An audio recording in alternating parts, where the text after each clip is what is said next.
Welcome to the next edition of Chiefs Blitz on YouTube. I am your host, Nick Athan, at Chiefs Insider at Twitter. I'm old school from Warpaint Illustrated. We've got Dre Tillman on here, who goes by Coach Dre. You can also find him at Coach Dre on Twitter. And then our producer extraordinaire, Hence Todd, with Bowtie Sports. We are your team. We're going to discuss the Chiefs versus the New Orleans Saints. Kind of thought the game was going to turn one way to the last couple of seconds. I think we saw some old school Andy Reid play clock management issues. So I know he was trying to give the kids a chance to make some plays, and I understand why he did it. It made a lot of sense, to give some guys an opportunity. But the Chiefs fall 26-24 to the New Orleans Saints. There was a lot of positives. There was definitely some negatives. But first of all, before we dive in too much, guys, just give me your takes, on the overall game itself. Well, I'll start off and say the game was. I think the game was great. I think they came playing well in the second half. In the second half, they picked up steam. The defense started to play better. Wide receivers started to come to life. I think everything started to gel a little better when the second half came around. It just like it looked for me. Looking at it, it looked like nobody was trying not to get hurt. The starters looked like they wasn't trying. Like they already know they made the team. They were not trying. They trying to get there, get their snaps, get their little tackle in, and get out. But the rookies, I say they came to play. I keep on forgetting his name, mixed up, number 27. Y'all probably can correct it for me. Mr. Remigio, we'll definitely talk about him. Yeah, I think he played a heck of a game. Justin Ross, I think he came out and showed that he can run routes and he can get open in the red zone. He can be a big addition to the Chiefs in the red zone with Travis Kelce. And I think all around, I think the rookies made it harder to be cut. Yeah. You know what I mean? Made them hard to be cut. But we got some cut candidates on there that they could be cut. Dre, what are your thoughts? Well, my thoughts on the game. I think they could have came with more effort. I believe, if you're going to be on the team, you have a solid spot. I feel like you should let the backups of the rookies come out there and play. Let them play a full game then. I think the play calling from the first half was kind of sketchy to me because I wanted to see the chemistry between Mahomes and Scott and Mahomes and Justin Ross. I want to see that chemistry right there. I wanted to see Rice. I wanted to see those guys really heated up. And I didn't see it. I was very disappointed in that, and especially with the Mahomes, with his experience towards the team. I didn't see that. I just feel like we was handicapping a certain individual, and I'm like, no, we want to see the offense explode and blossom. So my take on it, I was kind of like, it was like one of them. It was like, okay, so. Yeah, I think the big issue for me was, the Clyde Edwards-Helaire, feature back in the beginning of the game. I expected he would start just because the injury situation at running back, but I didn't see them. I mean, I get why Andy did it. The kids from Louisiana had some of his best games at down there at LSU. I don't know. That bothered me a little bit, and he didn't show me much. I'm sure they're trying to trade him because I don't see how he fits on this roster at all. And I thought, the fourth down call, that fourth down call, though, I got to be honest with you, I'm really tired of seeing that play. It really hasn't worked. It's not working very well. It's not working very well. Hey, what can you tell when you can't tell a Super Bowl winning coach? Hey, it worked. They got him to the Super Bowl, so it works for them. It worked a few times, but it hasn't worked well. It's like this, guys. It's like I get both y'all was saying. We got to see more explosive plays. We're not trying to. They was playing like they was in a regular season game. We're trying to see what the other guys can do. That's what we're trying to see. We're not here to play hometown hero. We want to see what the other guys can do. Let the back of the rookies come in to run the ball. Spread the ball out. Y'all have nothing to lose. We're Yeah, trying the to gain Saints. backups. We're trying to see what they're going to do. Yeah, you're right. The Saints. This was like opening weekend for the Saints. Their offense with Carr looked Right. great. Their running game looked great. Their defense was flying. I mean, they were playing that game like, okay, this is the first regular season game. We got a new quarterback. We got some new parts and pieces in here. We're gonna go take down the mighty Chiefs. And the Chiefs came out and we're like, let's get some work in by the starters. Maybe play a series. And I thought, they played better when the backups came out. I thought the defense struggled. We can talk more about that in a minute. But offensively, though, at least we got to see these young kids out there. And Andy Reid opened up the offense quite a bit, with his backup quarterbacks. And I was impressed by that. And he kind of actually all three quarterbacks, had the opportunity to throw the ball and show their wares and show what they could do. And, you never know. And hopefully we'll never find out, after Patrick Mahomes. But, I thought, but Shane Michelle did play good. Now, I think Shane Michelle been playing good since last preseason, since he been around the Chiefs. I think he should be starting right behind Patrick Mahomes. Instead of bringing all these veterans and these Black Gravett and Chad Henne. I understand now, but give number 12 a shot. You know what I mean? I would say give him a shot. Him and Rice. A lot of people don't know. A lot of Chiefs fans probably don't know. Like him and Rice was that connection back in college. Him and Rice played together back in college. They for the Mustangs. They was both teammates. You know what I mean? So most of his Rice yards came from Michelle. You know what I mean? So freshman year, yeah. If I'm the Chiefs, man, I'm gonna give my guys a shot. I'll give him my shot. But again, who stood out to me was Ricky James. So let's go ahead and get right into it. Everybody was in. Everybody was like, "Oh, Ricky James." They don't know if he gonna make the roster. They don't know Justin Ross is this, that. But Ricky James came to play. What do you guys think about that? All right, to really to dive in on that, Ricky James honestly was the second best receiver today. He was second best receiver today. If you're looking at him right now, Ricky James, he was targeted 3 times. He was 2 for 3, 44 yards, right, and a touchdown. What more could you ask for? You've been targeted. He was targeted, I believe, 3 times. Call 2. That's big. That tell me he's consistent. When the ball comes his way, he's going to go get it. And also, he got separation. Right. He got separation. That's real big separation. And he was a spark. And that's what I took away from him. Like, he got separation. A good route runner. Y'all seen it on full display. So that right there is a promising for Kansas City. That's promising right there, But the thing is, like, is he durable? Is he durable? But other than that, I have no knock on Ricky James. Ricky James played phenomenal. He played phenomenal. Yeah, he really did. I mean, he was one of my favorite signings in the offseason. I know that, we're all looking about, getting Hopkins and, paying him a godly amount of money. But, this kid caught passes from Daniel Jones last year and put up what I thought were, pretty good numbers. I think 6 or 7 TDs, about 600 yards receiving. He's looked good, all camp. This is one of those guys that you need to watch out for, and he's the perfect slot receiver. And he can also, and this play was run to perfection.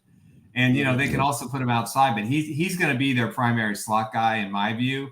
I think that makes the most sense for him. I love the fact that he wears 17.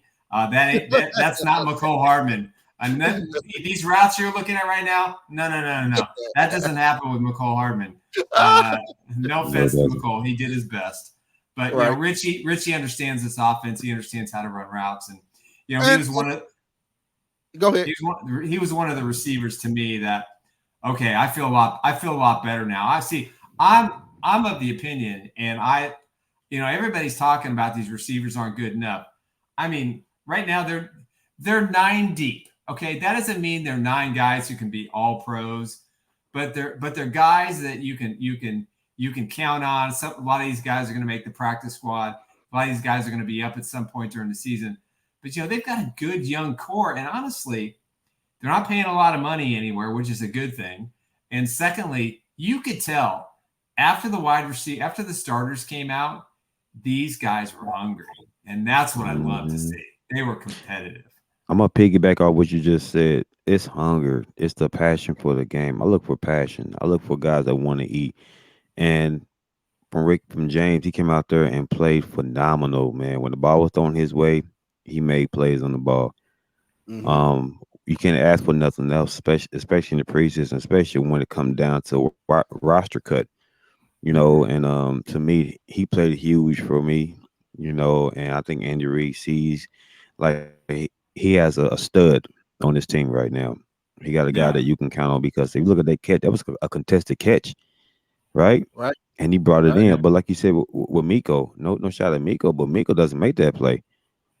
Miko just right. fast with no hands. If you want to really be technical about it, but if you look what he did, he just he's a complete stud at receiver. So I feel like he's gonna Just work wonders. He's gonna Yeah, work just wonders in Kansas imagine. City. he's definitely McColl's replacement, no question. Absolutely, Just imagine absolutely.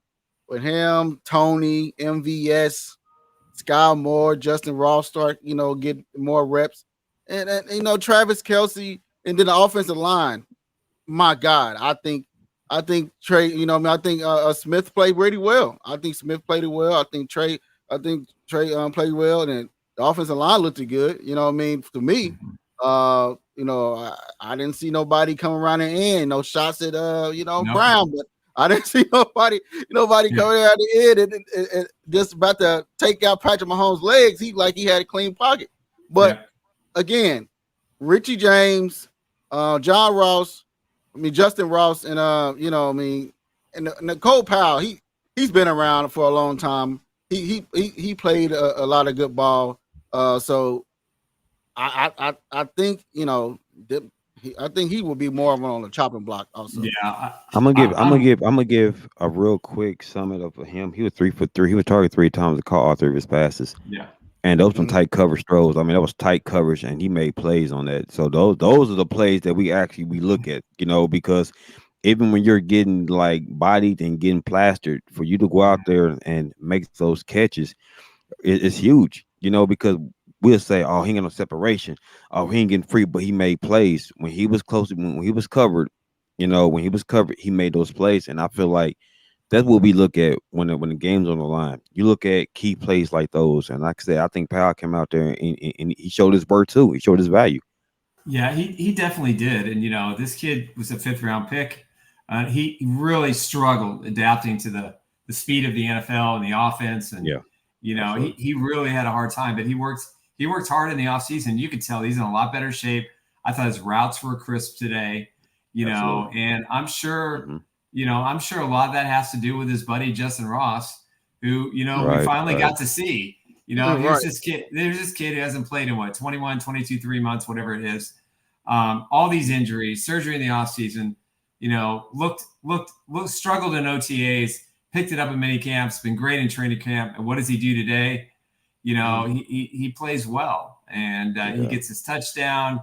And now we can all see, okay, he made some tough catches. He separated himself. He broke some tackles. He did all the things that we've been seeing in training camp. And you know what? This guy can be effective, and he's my lookout guy. I'm gonna yeah, live and die with him as long as he stays healthy.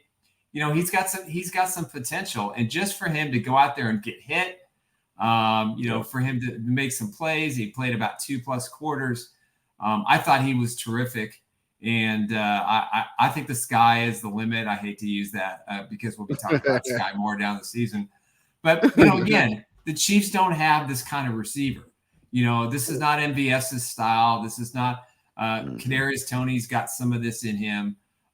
This isn't Justin's situation here. I mean, you've just got these guys. You've got this one guy who you just don't know, and I'm excited to see what he does for the next couple of weeks. And I'm so happy he scored that touchdown. I mean, to me, that was a beautiful thing for him personally, and Yeah. that tells you how committed he is. Look how excited he is. I mean, that just tells me everything you want to know about the hunger in this kid. I think again, if we want to really dial into him, I think the promise is there. I think he had a great upside to him. But from me looking at it, he was targeted 5 times, 5 times when he caught 2 passes. We can say it's rust. We can say he's coming back. He's getting his feet wet, man. But this is still this is the NFL, right? You still gotta go out there. You still gotta produce because the guys up Mhm. under him was producing. So again, this is the first game he's coming back from a year of surgery. I'm not gonna Mhm. take nothing away from him. I think John Ross can be a stud. I know what the potential he has, Mhm. but at the same time, we still want to see production. You know what I'm saying? We're not gonna pick on potential. We're gonna pick on who's out there Sure. making plays. Is that who's gonna make that play? And to me, I think Ringo number 27. If I said his name wrong, number Ringo, I like him. Man, he was clutch. Yeah, He came through, was moving yeah. the chains. Yeah, 20 yards downfield. He was making plays after plays after plays. And I was like, wow. Those are guys that we look at for Mahomes. When Mahomes under pressure, what guys go out there and make plays again? I'm not even taking no knock at Ross because remember Right. I was telling Bowtie about it. I was like, I like Ross. We were discussing that. I like Ross, but at the end of the day, it's all about what can you show me on the field. Like, what can you show me? Like when times get hard, what can you do? So, other than that, man, I think the upside is great for him. I think he has great potential, but at the end of the day, it's you still got to go out there and make plays. Yeah, and I think one of the things too, there was a couple of Shane Bichelle throws that were at his feet, and Right. the Yeah, other one true, was true, true. tipped. So there were some. I mean, Mahomes isn't gonna do that. You don't think. And I think when you overall look at the 5 attempts, probably could have caught at least one more. The other one, the Right, other two, one was at his feet, and the other one with the interception was like, he did about everything he could do, on that play. But you mentioned Nico Remigio, and this is a guy who, before all the veterans came, he was a standout. I think he'd be a terrific kickoff returner for this team. I yeah, think Mhm. he'd be a good number 7 wide receiver just to have. Mhm. I love his game. I love the way he plays. I mean, Mhm. that one catch for that third down conversion was about what 20 yards or so, 30 yards, 20 yards, man, 20 perfectly yards, thrown, had three man. guys around him, got Come crunched, on, and held on to the ball. Even in the kick return at the end, where he probably should have gone down, decided to get a few more yards. But again, you look at these guys, and you look at the receivers. Rasheed Rice played a lot. Kakoa Crawford. I mean, I never heard. I mean, I know that he was on the roster, but he had a great catch today. yeah, he So did. you had that when Tony gets back week 1, week 2, whatever it might be. And you see the MVS connection down the field. Right. I'm not concerned about these receivers at this point. Now, they didn't Not play against whatsoever. the greatest. They didn't play against the greatest talent today. In the second, third, and fourth quarter. But I'm confident that Andy Reid and Matt Nagy know what they're doing with these guys. And that's the thing about Andy Reid and this offense. I told everybody, I'm not so much worried about the icing, like the receiver wise. Mm-hmm. Only thing I look at is the tackles. I'm not worrying about the interior. I'm worrying about the tackles, the left and the right tackle. All right. Now today, we seen it. The tackle was cool. All right, but they kept running the ball. They kept throwing it to Clyde. It was Alaire all the time. So I wanted to see him like drop back and throw the ball because I want to see them tackles work. That's what I was looking at. But they kept feeding the ball to Clyde Edwards-Helaire. I'm like, that's what I Mhm. wanted to see. So They feeding the ball to him because they're Yeah, gonna trade. That's what yeah. I feel. Where they're going to trade him, and we'll They see gonna it. trade. That maybe the next, They gonna trade him away. yeah, yeah, the offense will But be a lot different yeah, because against the that's the Cardinals. only listen, thing. listen to both of y'all, man. I think Right. the receivers did came out to play. But one guy no one mentioned is Rasheed Rice. Rasheed Rice played a heck of a game too. He had, when he puts it all together, I think he will be a steal of the draft. Now, me when seeing watching him come out of for the coming out from the Mustangs, and we drafted him and everything. When I was like, oh man, I don't know. Watching his highlights, you be like, but seeing him in person, like, oh, I didn't know he was that big. Yeah, I didn't know he was that shifty. Put him with Andy Reid, you might have a TO. I'm gonna say it. I You know. might have twirls. You might have Y'all twirls say, all over it. y'all say To. twirls. I think for me watching Rice today, honestly, Rice was a 4 for he was 4 for 3 for 4, targeted 4 times, caught 3 passes. Like he's played solid, and I like what they was doing with Ross, moving him around because he's a solid receiver, and that goes to show the potential of Andy Reid's and this offense, the West Coast offense, hyper West Coast offense he has. Everybody's gonna get involved in this offense, guys. Yep. Everybody's gonna get involved. If your number is called, you're gonna get involved. That's why under this offense, they don't particularly have a dominant guy. It's whoever the scheme is based upon, whoever they're playing on defense. That's who they're going to go do. That's what the offense is going to be built around. This particular package. So all I'm saying is this: when your number is called, right? Can you go out there and make that play? Yep. Are you consistent? That's all it is with Andy Reid's offense. Like my biggest thing for me is the defense. I mean, they held the ball 10 minutes longer than Kansas City did. I mean, they wasn't getting no pressure for real. And speaking of defense, let's go ahead and talk about Spags. Everybody, he came out aggressive with the starters. Credit to the sack. That was, he came out with the blitz starting and everything, but in the second half, they came like they came back to life. What you guys say about that, Nick? Well, I think again, I was a little surprised he was as aggressive as he was against Carr, but the Chiefs have had such tremendous success with Derek Carr when he was with the Raiders, and so I could see kind of why he did it. It just didn't work. They were missing a certain pass rusher that they didn't have, and I think they just they didn't take the angles weren't great. But the secondary, kind of let them down too because they didn't play tight coverage, a lot of gaps in space, missed tackles, out of position. But, when he got the kids in there and you saw guys, step up, Shamar Connor, one of their draft picks, he played well. And I was impressed with him. I thought he was a terrific draft pick. But when he kind of let the reins with the kids go in there, they kind of showed some energy that the first team defense just didn't have. I mean, I didn't think Justin Ross played, or I'm sorry, I didn't think the safeties played very well. I thought they struggled. Justin Reed did not look good. McDuffie didn't look good. I don't think that's a problem when you're talking about one preseason game. But again, the Saints ran their offense like it was a regular season game. And I don't think the Chiefs were prepared for that.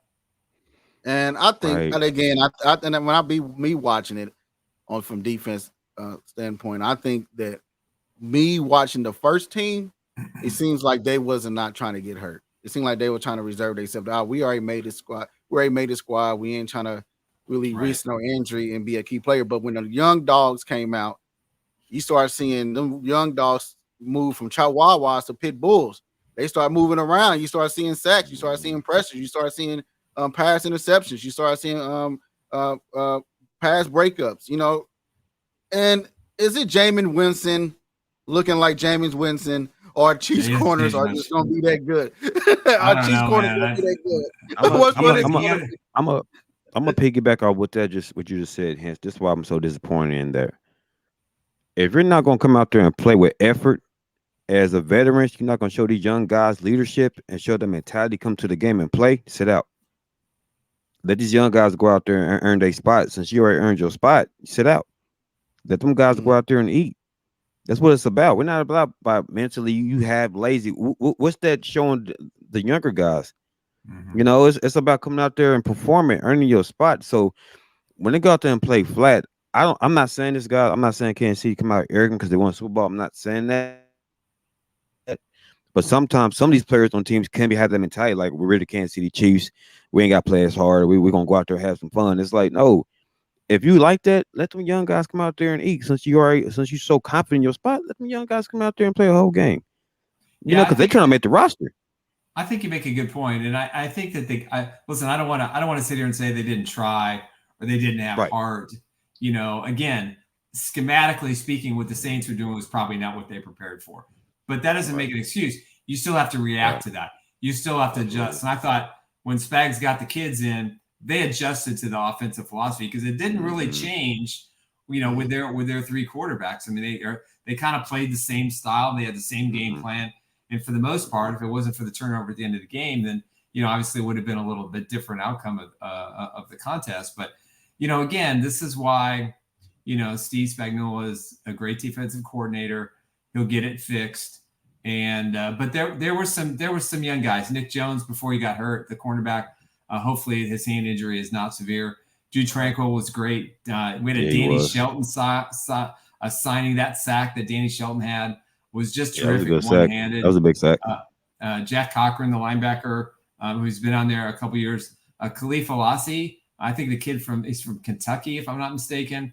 Undrafted guy, was one of the tryout guys. He came in. He had a terrific interception.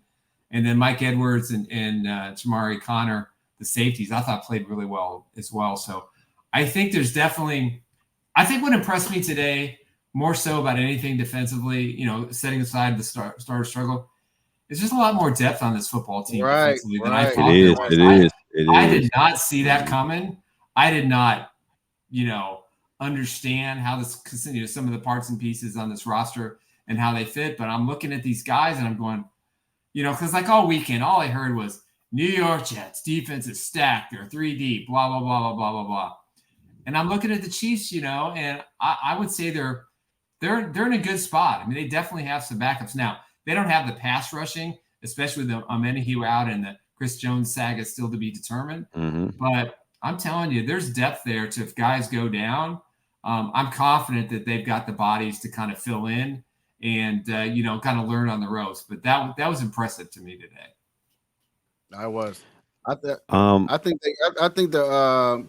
think Mike Edwards, him coming from Tampa Bay, I think that's going to be a big, big piece for the Chiefs. Having that ball hawk back there, having that guy that can take the ball away or be around the ball all the time. His days in Tampa Bay was excellent. You know what I mean? And now he coming to Kansas City. He bring that with Justin Reed and Brian Cook. And now you have Mike Edwards. And also you're gonna have Connor back there, number 27. Is he gonna be the replacement for Snead? Because he's gonna play Chris Jones or you gonna play Snead? I mean, he's a safe. I think Nick Jones is going to be the replacement for Snead. I don't know how they're going to sign all these guys. Snead's knee injury is what it is. It's either just a lingering thing, or maybe he just doesn't want to play till the regular season, which I'm totally fine with. It's cool with me because when he plays well. But if you see how they was using Connor tonight, I mean this afternoon. If you see how they were using Connor, they was using him more like they was using Snead. You know what I mean? Coming off the edge, coming blitzing, and he was getting there. He's there. He's good. He was getting there, but he missed one. He missed one sack. But he was getting there. I was like, oh my God, this guy fast, coming off the edge. But I like. But again, I think he probably be a Snead replacement, but if not, we'll see. Go ahead, Dre. I'm gonna say this, man. Again, Spack is known for his down up a blitz. If the pass rush doesn't get there, I'm disappointed in the fact that let the rookies go out there and play. The guy we got from K-State, the guy from the 49ers, I know he's not a rookie, but I want to see what these guys going to come out because they're yet to be proven anyway. You go out there, you play that game. You go out there and play because right now we got to see who else going to step up when Chris Jones go down. Now we seen about Connor, we know about the secondary, but the secondary only blossoms when their front four get after it. When them dogs get after that quarterback, that's when you see Edwards and Connor and everybody else blossom. But if you do not see that, you're going to see what happened to McDuffie. You're going to see them plays like that because there's no pressure. And when there's no pressure, you're going to get exposed. That's the nature of the game. I said, because if Chris Jones go down, all the pressure is going to be on that offense. We're talking about the 03 Chiefs again. We're talking about Trent Green and Priest Holmes days, and we don't want those days again because I hated shootouts. I hated how much I loved that offense. I hated our defense because we couldn't get pressure. So what it is like this. We have to understand what we have now, work with Chris Jones, and I hope like we do sign Chris Jones because he is a big guy and he makes that defense work. So for me, from what I have looked at, I'm very disappointed in the pass rush. Like I said, I like Connor. Connor was good. I like Edwards coming over there. McDuffie was getting beat. He has to correct that because let's keep it 100, man. They have to play with a sense of urgency, because the Chiefs have to set the tone. As I the mean, veterans who've been out there, you have to set the tone early for the young guys to see the mentality. They have to set the tone. Right. and mentioning Chris Jones, how much did the Chiefs going to miss Chris Jones? How much do you think they're going to miss Chris Jones and him being gone out there? How much y'all could think he going to miss it? Because it looked like at the beginning of the game, it He looked just like missed. he was totally missed. He Oh, wants to he's sack. He missed, wants to man. sack his old buddy, Mr. Carr, because he's had his Man. number throughout his career, and I think against the run in particular, it was a struggle. Not having Chris Jones there, I think they're missing Frank Clark a little bit too. I still think that they're going to add a veteran at some point. And they're going to bring somebody in that it makes sense, but. It looked like they were kind of walking around thinking, okay, can we do this without Chris? How big of an impact is it that he's not here? I mean, they played some games when he was hurt, when he was injured. But this scenario now is like, now everybody's kind of wondering. And when you watch the starters go out there and you look at them and say, everybody said the same thing. We all said it collectively. There's not a Chiefs fan who was watching the game and didn't say, well, hope Chris Jones signs soon, and he's definitely going to get more money. And the two sides still aren't able to come to terms. And we have to have Chris Jones if we're going to win the Super Bowl. Now it's the first preseason game, not a whole lot we can really dive into. Okay, well that's going to be a huge impact. But at the end of the day, you got to have Chris Jones at some point. I'm gonna say that's a good point, guys. Because okay, let me stop playing, man. Y'all need Chris Jones. Hey, let's go ahead and call it what it is. Chris Jones is needed because if he's not out there in that middle, these offenses they're not going to fear Kansas City. They're not going to fear them because the first game of the season. No, well, not this year. We're gonna talk next year. These offenses are getting stronger. The lines are getting stronger, and we seen that big play against the Bengals. What Chris Jones can do without Chris Jones making that play, Bengals might win that game, right? If you look at the way if Chris Jones doesn't get pressured, Joe Burrow eats. Joe Burrow is a guy, not just Joe Burrow. Herbert, you got Herbert, you got other guys like you got Herbert, you got Josh Allen. You like these type of guys. You need a Chris Jones. Remember, Chris Jones like 6'4", 6'5". Aaron Donald's like under 5'10". You name a lot of guys that ain't about nothing. Yeah, but the thing is, when you got a guy like Chris Jones in the middle, now you good. When you got a guy like Chris Jones in the middle, he causes havoc because his height, his size, and he get after the quarterback, and he's fast. When you don't have that, these offenses are going to eat. They're not going to be scared of Kansas City. They're going to run the ball all day. They're going to chip away and wear them down. So Chris Jones is needed. I'm going to say that. I'm going to put that so everybody can hear me. Chris Jones is needed. Y'all need him. Sign him, whatever you want. He earned it. Sign him because from what I've seen today, they're going to play a blitz style defense. They're going to scheme up everything. It's going to be scheme, blitz. And we know what happened when you blitzing good quarterbacks. They're going to chop they're going to be chopped liver. Man, they're going to sit there. They're going to eat against their blitz. So again, my takeaway from the game today is the Chiefs do need Chris Jones. Because what happens, everybody can play man to man. We get Chris Jones, you have to blitz that much.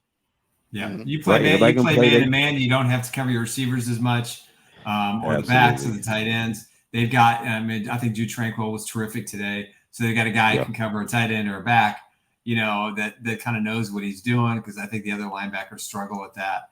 And I'm with you. I mean, the issue with Chris Jones is it's pretty simple.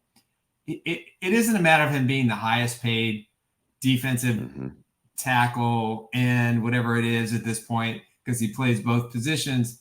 He wants as much guaranteed money up front as possible. That's the issue. So the contract could be structured at 5 years, $150 million with $60 million in the last year of the deal, which he'll never get, but he wants more money up front. So to me, I think the magic number is going to be 95 million as far as guarantees go. I think that probably gets a deal done on an average about 28 million a year. But they'll have to spread it out over 4 years or 5 years to make it work. But at the end of the day, you know, this is a business, and Brett Veach has to look at Chris Jones and say, okay, this is what we can pay. We got superstar Patrick Mahomes. We got superstar Travis Kelce. You know, we've got some other guys that, you know, aren't top dollar at the. I mean, look at the contract MVS signed. It was less than what Juju got from the New England Patriots. And, you know, it was a fair contract based on the wide receiver market.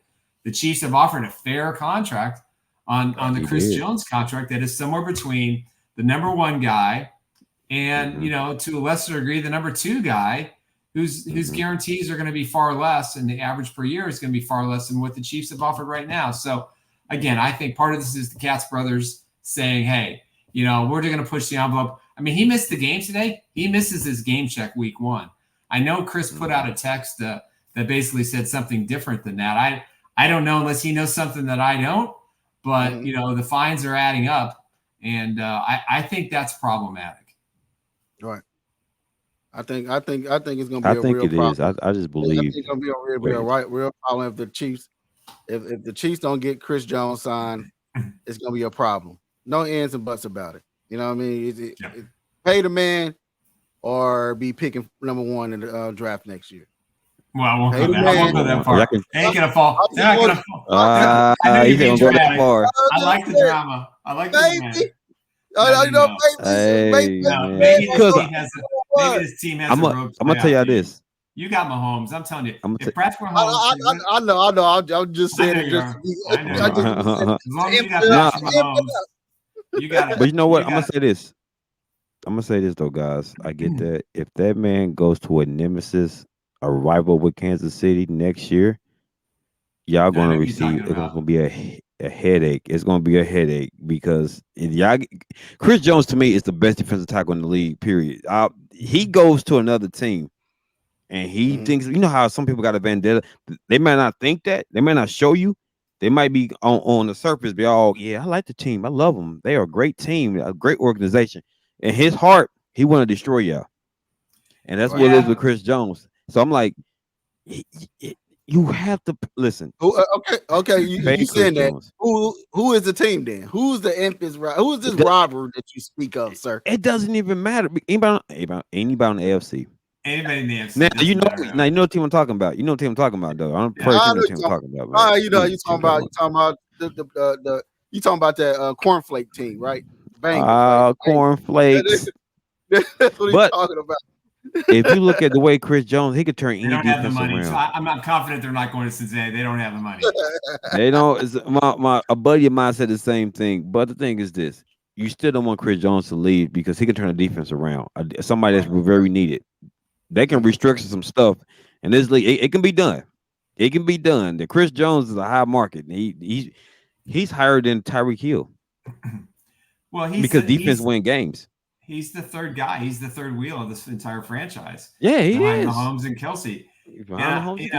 I mean, maybe I'm drinking the Kool-Aid. Maybe I'm being more optimistic. And I've heard a few things, and I'm not really a big rumor guy. Been down that road too many times in my career. I ain't gonna do it again. But I think Chris Jones has spread enough love about Kansas City wanting to play. The dog and pony show, the shtick that's going on right now with his Instagram and his Twitter feed, you know, I'm sure he's just playing with fans. But I'm of the belief, and I know there's some people who don't feel the same way that I do, that ultimately this deal gets done. Ultimately, everybody's going to be happy. Ultimately, it's going to work out. And this is just one of those contracts to where Brett Veach has to say, okay, what's it going to, you know, how bad is it going to be in 2024 and 25 and 26 and 27? Remember, Mahomes' contract value is getting higher and higher and higher. They'll eventually have to redo his deal, and they may have to redo it now to sign like a Carlos Dunlap. You know, I don't think they're going to be looking for a veteran wide receiver anytime soon, but if you want to get another pass rusher. But I just think based on what I kind of hear and what my gut is, that this really boils down to the agents wanting to make a big deal, get a big deal, and this helps their business, their brand, and getting more NFL clients. So they're playing hardball with Brett Veach. And Brett Veach, we all know, in his contract negotiations, he is pretty, this is my line. I'm probably not going to move past it. And look what he did with Tyreek Hill. He made the right decision, getting rid of Tyreek Hill and getting all those draft picks and rebuilding your roster. So will he do that in this situation, Chris?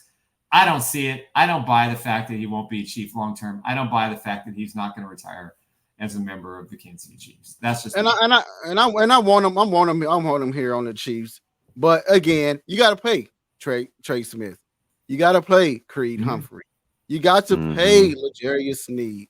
And you're gonna have to redo Patrick Mahomes' contract. You got all these other players. Nick Bolton gonna be coming up pretty soon. Yeah. Willie Gay. So you got all these key other players too that's younger than Chris.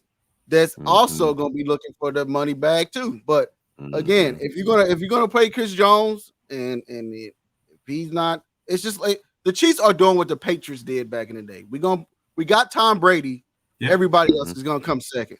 Yeah, or third. Yeah, that's the nature of the beast. That's the nature of it. They said we got Tom Brady and we got Gronk. Chiefs have Patrick Mahomes. They have Kelsey. They said everybody else come out away from under there is second hand. So if Chris Jones, if he don't want to take the money, well, you guess what, guy? You're gonna be just like Chris. You're gonna be just like the cheetah. You're just gonna be like Tyreek Hill. You're gonna be all the team taking shots at the Chiefs or saying that it's the Chiefs' fault. It's their fault. No, they already paid you when the pandemic came around. They already gave you a big, large contract before, and now they tried to give you another contract. If you were a champion, if you're gonna have to build a champion team, you got to have everybody on the same page. Everybody got to be. I mean, coach-wise, organization-wise, all the way down to the cheerleaders. Everybody got to be on the same page. If you're not on the same page, you got to go. I'm gonna tell you like this, man. Do y'all see how y'all signing everybody, need their deal, need their money? It comes down to, Chris Jones, this is a business. It comes down to what you're going to take. The thing is this: if you don't take what we give you, what we draw it up for you, as in the league, you can be replaced. There's a hidden gem out there. If they have to use you and give three or four more veteran pass rushers, they will. It's not like without Chris Jones, y'all going to fail, because y'all not going to fail. With Mahomes and Andy Reid and their organization, y'all not going to fail. You're not going to be as dominant, but y'all going to have a bend but don't break defense. So I'm not worrying about that. The thing is this: to me, I feel like Chris Jones is getting greedy. I feel like he's in the top, which I do understand, because he is probably the best defensive tackle in the league. But when they give you a good amount, a handsome amount of money, like a nice amount of money, and you turn that down, it's like, what are you asking for? Well, and it's like when you ask for that money, you being selfish, because you got to think about everybody else around you. You got to eat, because Mahomes took a pay cut. I believe he took a pay cut for Chris Jones, in a sense. So, what makes him better than Patrick Mahomes? What makes him better than Travis Kelce? Yeah. So do you believe? So do you agree what he's saying, Nick? Well, I think the thing is, to me, I look at it like this: Chris Jones, if he signs this extension, is going to make a shade under $200 million for his NFL career. If he plays 4 more or 5 more years and he gets all the money in the contract, that's a lot of money. And to have the moniker that you're the highest paid is great. But you look at a lot of these contracts and a lot of these guys that get the highest paid, are they playing in the Super Bowl? No. Look at these quarterbacks, that they're signing these mega contracts. You're going to tell me that Lamar Jackson's going to win a Super Bowl? I don't think so. Are you going to tell me that Joe Burrow is going to win a Super Bowl? I'd say he's got the best chance. Justin Herbert? I don't think so. And that's what you look at.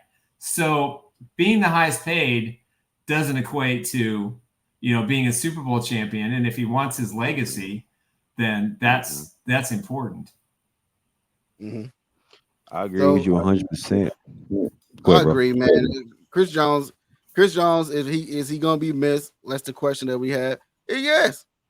But if I'm going to go broke trying to pay one guy, I'm not. I won't do it. Yeah. I won't do it. I'm not going broke to try to pay one guy. No, I'm going to they take. can't. I'm gonna take you and build 15,000 teams around you. That's how I am. So, Well, I'm gonna say this. Go ahead. They break camp this week, so we're gonna have a pretty good idea.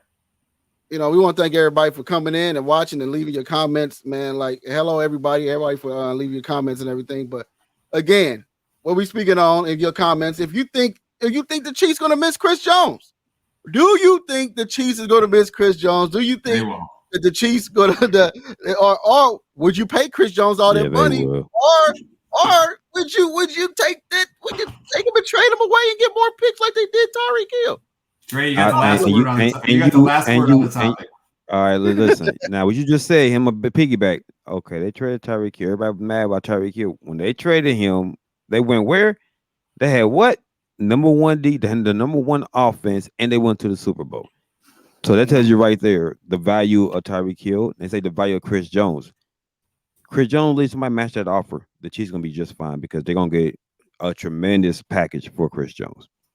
So I feel like it's a win. Chiefs this year they go again, Super Bowl, it's over. Chris Jones, you go ahead and leave now. Chiefs are a dynasty, right? Play this year, they go again, they win. Chiefs dynasty, right. Chris Jones, you can go ahead and go. Yeah. And he mentioned that in the Super Bowl in the locker room. He said, "Hey," he said to Mahomes, "Let's go get another one next year." So a lot. Some people said no, and some people said no. They said no. But other than that, man, we want to thank everybody for tuning in. We want to thank everybody for watching the recap of the Chiefs versus the Saints. Even though the Chiefs didn't come out on a good outcome, we still had some positive. We have more positives than negative. And when you have more positive than negative, you will come out and come on better. And when I didn't see, like Nick said, I didn't see them having that much depth on defense. I heard about it, but I didn't see it like that. I didn't see it come out like that. But after that little pick at the end, as they throw into the screen pass, the Chiefs Chiefs actually won this game. Mentally, Chiefs actually won this game.